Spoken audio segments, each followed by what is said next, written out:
നിങ്ങൾ എക്സാമിന് സ്ട്രെസ് എടുത്തു കഴിഞ്ഞാൽ എന്താ സംഭവിക്കുക? നിങ്ങൾക്ക് രോഗിയായി മാറുക ചെയ്യുക. എക്സാമിൽ മാർക്കിൽ അതിൽ വേരിയേഷൻ വരുമോ? മാർക്ക് 10 മാർക്ക് കുറയേ ഉള്ളൂ.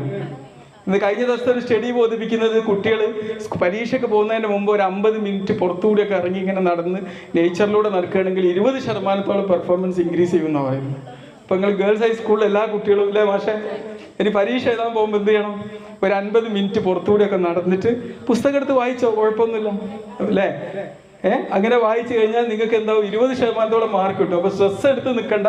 പകരം എന്ത് ചെയ്യുക? നല്ല ഞാൻ പഠിച്ചത് യൂറോപ്പിലാണ്. അപ്പോൾ നമ്മൾ അവിടെ പഠിച്ച സമയത്ത് ഒരു ദിവസം ഞാൻ എക്സാം കൊടുത്തു. എനിക്ക് ആകെ അന്ന് വളരെ ചെറിയൊരു മാർക്കേ കിട്ടിയുള്ളൂ. ടീച്ചർ ചോദിച്ചു, നിങ്ങൾ എന്നാണ് വീണ്ടും എക്സാം വരാമെന്ന്, എക്സാം എഴുതാൻ വരുന്നതെന്നാന്ന് ചോദിച്ചു. ഞാൻ പറഞ്ഞു, ഞാൻ നാളെ തന്നെ വരാമെന്നാണോ? നാളെയോ? ഇന്ന് ഇത്രയും കുറഞ്ഞ മാർക്ക് കിട്ടിയെങ്കിൽ നാളേക്ക് എങ്ങനെയാണ് പാസ്സാകുകയെന്ന് ചോദിച്ചു. കുഴപ്പമില്ല ടീച്ചറെ, ഞങ്ങൾ ഇന്ത്യയിൽ അങ്ങനത്തെ സിസ്റ്റമാണ്, പരീക്ഷൻ്റെ തലേന്ന് പഠിക്കുന്ന സിസ്റ്റമാണ്. ഞാൻ കഴിഞ്ഞ തലേന്ന് പഠിച്ചില്ല, ആ ഒരു പ്രശ്നമേ ഉള്ളൂ. ഇന്ന് ഞാൻ പഠിച്ച് നാളെ